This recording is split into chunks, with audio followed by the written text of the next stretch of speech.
todos los hombres son unos mentirosos. Ok, como este tipo de frases podemos nosotros, por ejemplo, esta frase es parte de un versículo de Romanos capítulo 3, versículo 4. Se los voy a leer con mayor contexto. Le dice: claro que no, al contrario, Dios actúa siempre conforme a la verdad, aunque todo hombre sea mentiroso.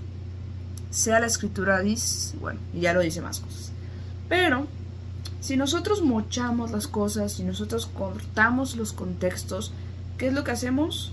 Tener versos falsos, versos partidos a la mitad, contextos diferentes, significados diferentes, y pues muy a gusto los podemos usar a nuestro favor. Este tipo de cosas lo escuché hace poquito en un podcast para niños y hablaba justo de eso. Nos daban un ejemplo de dos niños que estaban hablando, una niña y un niño, y el niño le empezaba a decir unas cosas y la niña le decía: yo no te creo nada, porque en Romanos capítulo 3, versículo 4 dice que todos los hombres son unos mentirosos. Y tú, como eres niño, pues también eres hombre, entonces no te creo. Bueno, así como este verso que la niña lo está empleando de una manera incorrecta y con tal de no hacer caso a lo que le están diciendo, así también hay otros versos que nosotros, versículos, que nosotros tomamos y tal vez los tomamos con bondad y con buena onda y todo, pero que no estamos realmente viendo todo el contexto. Entonces a veces nos apropiamos mucho de él, pero sin realmente entenderlo. Por ejemplo, otro que me viene a la mente es, por ejemplo, todo lo puedo en Cristo que me fortalece.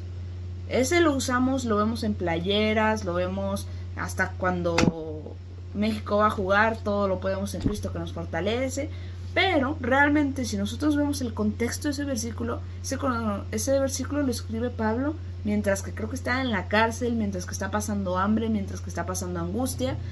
Y él lo que dice es: todo esto que estoy soportando no es por mis fuerzas. O sea, ya lo estoy soportando porque Cristo es mi fortaleza. No es un como de, pues todo lo pongo en Cristo que me fortalece, no voy a hacer nada y ya.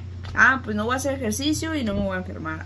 Pues no voy a hacer esto. O sea, no es una excusa, sino más bien es ese poder entender que Dios es el que nos llena. Ese poder que estaría padrísimo que todos llegáramos a ese estado en saber que no necesitamos de nada y que tal vez nos está yendo mal en todo, pero que realmente sabemos que quien nos mantiene es Dios.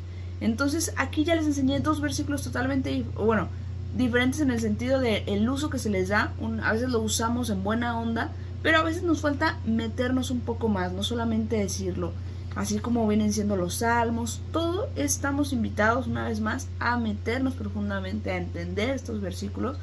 También hay otro que normalmente dice: la palabra de Dios o Jesús es el camino y la luz, una cosa de esas. Y también en un podcast para niños escuchaba que estaban haciendo en un campamento y no, pues vete para allá, y ya se iba con la Biblia así. Y oye, pues ¿qué haces con ese libro? Oye, pues es la Biblia y se supone que la Biblia es el camino y la luz, entonces ya con esto la hago.